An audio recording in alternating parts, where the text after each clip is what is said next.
Hi everyone, welcome back to the second episode this year of the Digital Digest video series. I'm joined today by Melinda Rees, CEO of Psyomics. Hi Melinda, how are you? I'm good, thanks. How are you doing? Very good. Thank you for joining me today. For those of you that haven't had the pleasure of meeting or speaking or learning from Melinda, she is a psychologist by background. She's earned her stripes through a 20-year career as a clinical leader in the NHS before entering into the industry. Over the last 10 years, Melinda has had a series of strategic leadership roles across startup, scale up, and enterprise environments, and now CEO of Psyomics, founded in 2015 and spun out from Cambridge University. Psyomics is a precision mental health technology company working with the NHS and independent sector across the UK, US, and Middle East, enabling personalised care for mental health patients and increased workforce productivity, which I think we can all agree is super important in the world that we live in today, and with the daily headlines that we are seeing. So, welcome, Melinda. I don't know if I've done a good job encapsulating your background and Psyomics there, but please do share anything else that you want to highlight. Well, I'll just say a little bit about Psyomics. So we were founded in 2015 by Professor Sabine Barn. Sabine is a practicing NHS psychiatrist and a professor of neurotechnology at Cambridge. And she was keen to find a way of diagnosing bipolar disorder more efficiently, sooner, faster, better, more accurately, because it takes between 9 and 12 years for an adult to receive a diagnosis of bipolar disorder in the UK. And actually, that wait time is really common. And you can imagine in that decade of waiting for your diagnosis and not knowing what's going on, if you're that person, but having really low mood that feels untreatable, not being able to find solutions for how you're feeling is pretty devastating. Yeah. And it does lead to really poor quality of life for a lot of people. So Sabine's ambition was to support people to get a diagnosis sooner, therefore they can get help sooner. And she started out doing that by looking for a biomarker that would correlate highly with bipolar 1 disorder. And she spent the first 5 years of this period of her chapter of her career doing that, 2015 to 2019, 2020. She started to identify a biomarker and got quite close to something that looked very promising. At the same time, developed a digital platform that also could potentially diagnose for bipolar disorder. And she compared the two things together in a clinical trial. And the commercial outcome of that trial was that the platform, the digital platform, had more kind of near-term promise in terms of clinical accuracy and ability to be used in market in the NHS. So the company pivoted from a biotech company to a health tech company in about 2020. And since then, we've been developing out the digital platform. And I joined 2.5 years ago to help commercialize that platform, take it to market, get the NHS to use it, and so on. There's a lot more to say, but I'm going to pause there. No, that's great. It's good to get a bit more of a background as to how it all started. I think it adds a lot more narrative and colour, and it's been a really impressive journey that you've been on. So yeah, thank you for sharing that. Something that we have discussed, Melinda, beforehand, and I know that it's something that you're really keen to be transparent about. And all we see on good news on LinkedIn, right? But a lot of people don't share some of the challenges that's faced by the industry. And previous guests have spoken to me about some of the scaling issues and most effective scaling strategies that they have seen, like pharma partnerships, direct to consumer, med tech partnerships, you name it. What Yeah. have been kind of especially in the mental health space, what have been the biggest sort of scaling challenges for Psyomics, and what have been the learns along the way? Yeah, so I'll talk from the last 2.5 years so that I'm talking from my experience and not kind of Yeah. pretending I know what went before in any detail. But I think we wanted the NHS to be our first commercial partner, Mhm. and we want to build a really collaborative co-development partnership with the NHS. But we have to stay commercially astute whilst we're doing that. We're a business, we've got investors, it's a reality. Yeah. The NHS, it they're great partners when you get hold of them. So actually, getting a first contract is always going to be really, really tough We're very lucky to have a first contract partnership with a mental health trust that has been hugely beneficial to our ability to build out the platform and make it right for the end user, the patient. So that's been a great first partnership, and we've got half a dozen more since then. But the NHS market is necessarily quite slow moving. You know, the headlines are cuts, cuts, cuts, cuts, cuts. So whilst we've got 2 million people waiting on mental health waiting lists for treatment, the trusts, that primary care organisations, that integrated care systems are preoccupied with trying to stay alive. So they want to engage, but they're extremely busy trying to stay alive. And they know that they will be more efficient and better quality service if they engage with us. But it's really difficult for them to get things over the line and move. So it's a slow market for us commercially, hence looking internationally, because we've got investors. So then as a very small team, you have to start hedging your bets and looking at other markets. We are looking at distribution partners in Australia. We are looking for partnership in the US with providers. I can say more about that later, but there's opportunity there despite the economic climate there as well, which is really labile and unpredictable right now. But we're also looking at the Middle East, and all of these places have very slow sales cycles.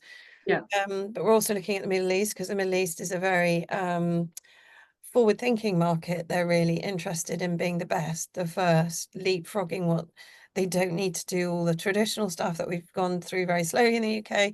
They can go from 0 to 100 miles an hour in their thinking, and there's money in the market. But the challenge for us there and in the US is you have to deploy teams there. So wherever you look, there's pros and cons.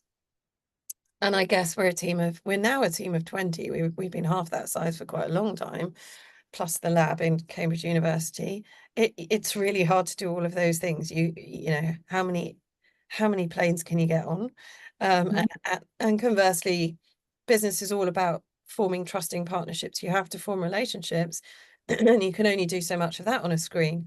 So there's a real bandwidth issue. And we are B2B. We aren't doing direct to consumer. The main reason for that is the marketing costs of something like what we do, and it's quite niche. And I feel we can reach more end users if we go through a collaborative partnership agreement. So there's some of the dilemmas. There's thousands of dilemmas. I mean, there's so many difficulties to hurdle. Yeah, well, it's good to know that, you know, the UK is very different to other markets, but they all have their own challenges. And you know, I think it's going to be a really interesting journey that you go on. The Middle East is a really exciting market at the moment. We're seeing lots more innovation, and as you said, things are moving quite quickly there. So looking forward to following the journey there. I guess when it comes to the digital mental health space, it's become quite crowded. It's obviously been a hot topic over recent years. And sometimes I guess you can have the dominant players pushing out some of the really innovative smaller organizations. So how have you managed to, I guess, stay competitive? And what do you think is needed from the industry to kind of level out this playing field? Yeah, so I think there's quite a lot in the market around the prevention and workplace well-being side. There isn't much in the market on the sickness side. So we've got a National Health Service, it's a National Sickness Service, really. There isn't a lot that's got into that market successfully yet in terms of digital health tech. One of the reasons is it's all very new. Second reason is that regulatory bar is super high. So if you make anything, you've got to take it through MHRA regulatory frameworks, costs a lot of money, can take 2 years. You've got to do clinical investigations. So I guess we've got a bit of a first mover advantage around what we do, which is more at the triage, assessment, diagnostic end. We don't do treatment, so we're quite different from a lot of the other opportunities out there for patients. There are other companies who've got chatbots who are doing kind of therapeutic interventions. And of course, people can go direct to ChatGPT and other AI engines and try that out for themselves, and that people are experimenting on the treatment side. But I guess for us, the piece that we are trying to support clinicians and workforce productivity with is a very highly skilled piece of work, that triage, assessment, diagnostic, getting a person on the right pathway, understanding what that person really needs, understanding the engagement, motivation, and ability for that person to change, and being able to work across a really broad spectrum of potential diagnoses. And because we started out at the moderate to severe end of mental ill health, bipolar disorder, we have a very kind of rich algorithmic approach, and it takes ages to get that evidence base together. So I'm not sure I answered your question. I suppose what I'm saying is there's a lot out there, but in the sickness market, which I'm going to call, there actually isn't very much at all yet. Yeah, amazing. Yeah, no, I think when we first chatted, I was particularly, interested in the triaging aspect, because you think it's such a simple idea. Like, why aren't we doing this already? Yes. To make sure that patients are being seen quicker, and we're reducing the backlog of patients, and they're seeing the right people, etc.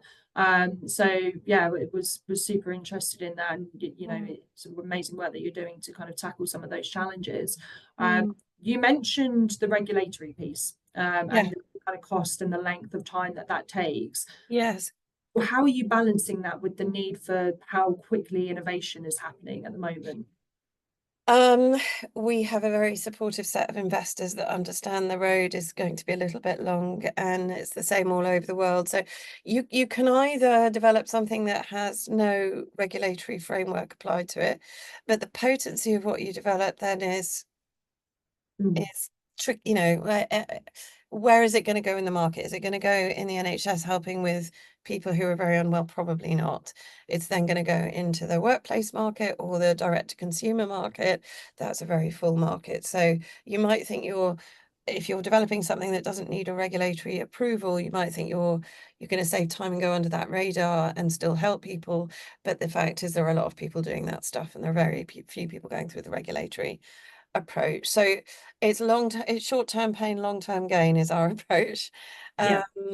And yeah, it's difficult to get investment at the moment as well. You have to have a use case that attracts investors who understand the healthcare market well and understand the sales cycle and the regulatory cycles. Yeah, no, for sure. I think, it's really important to also go through those regulatory clinical trials, etc. It adds so much more weight to the application and the outcomes eventually. Is there anything that can be done to kind of, I guess, shift the conversation away from awareness around mental health and actually towards more systemic change? Mm. Gosh, that's a Early brilliant question. I love that question. Yes, because I was talking about the National Sick Service, and what we really want is to stop people getting ill in the first place, right? It would be wonderful. The thing I always come up against commercially on the prevention side is that you'd have to have buy-in from investors who'd be prepared to stick around for 15 years. That's how long it would take to change Yeah. anything. You then have to have a payer that's invested in paying for that. And if you look at election cycles in the Western world, they're 4 years.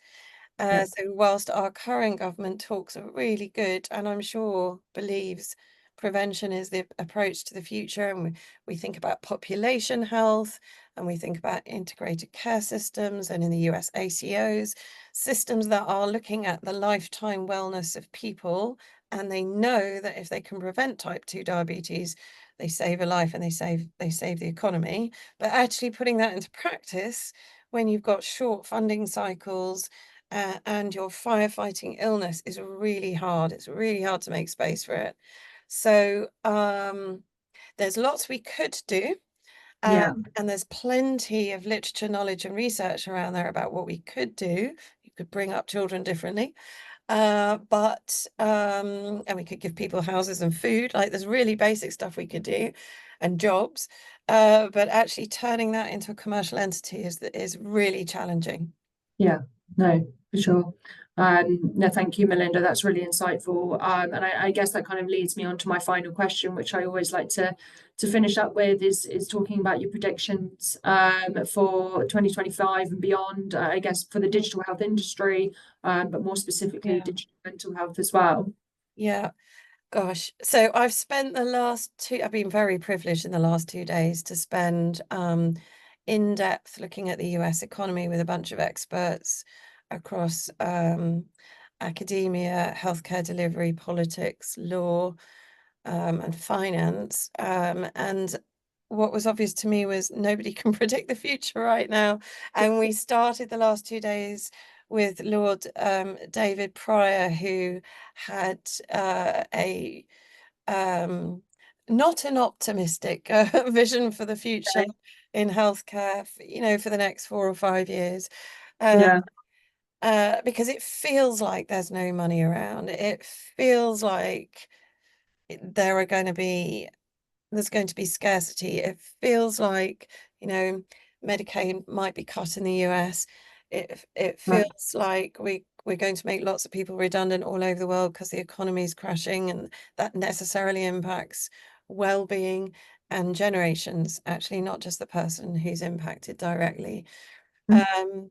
That said, one of the ways to unlock all of this is to provide adjunctive support to clinical workforce, and one of those things will be digital technology. And do we bypass traditional delivery methods and go direct to consumer so that patients then, I'm calling them patients, people, then have the power to directly access stuff they want for their own healthcare, don't have to go through a gatekeeper, don't have to go through an insurer or a GP, don't have to be out of pocket. They can use the internet, which is, a lot cheaper than a lot of the stuff that's otherwise available. So I think that consumers are going to become more powerful, consumers of healthcare, you and me and everybody watching this. I think we need to take up that power and start shaping the way that healthcare is delivered in the future. We can pay attention to all the talk about financial cuts, but healthcare is really important, always has been, always will be, and we'll always want more of it. So Yeah. there's opportunity. The market might slow down a bit in the traditional market. It will pick back up again. And I think we will find lots of companies like ours looking at the Middle East and Singapore, Australia, other possibilities to tide us over the next 4 or 5 years in terms of revenue, so that we can keep going in the NHS, so that we can go and try and see if we're useful to the US economy as Yeah. well. No, that's yeah. I mean, you make a great point. I think what we have definitely seen is a move to kind of shifting the power from clinicians and providers and payers to the patient, so that they can take a bit more ownership over their care. As you said, healthcare and the improvement of healthcare is never going to go away. We're Yeah. always going to need it to be improved, especially as the population increases, etc. So, yeah, no, really looking forward to seeing how that change happens. I know there's a lot of companies sort of coming through now trying to kind of force that change. So I think it's an exciting time, but as you Mm, said, a bit of yeah, hesitancy around it as well. But mm. it will always be here, as you said. Yeah, I think so. We've just got to get through the hard times. Absolutely. And we're all in it together. That's the main thing. Yeah. But thank you so much for joining me, Melinda. If anybody has any questions for Melinda, I'm sure you're happy for people to reach out to you Yes. on LinkedIn. Um, Yes. but thank you so much for your time. Been lovely to chat to you. Pleasure. Thank you so much. Thank you. All right. Take care. Bye. Bye bye.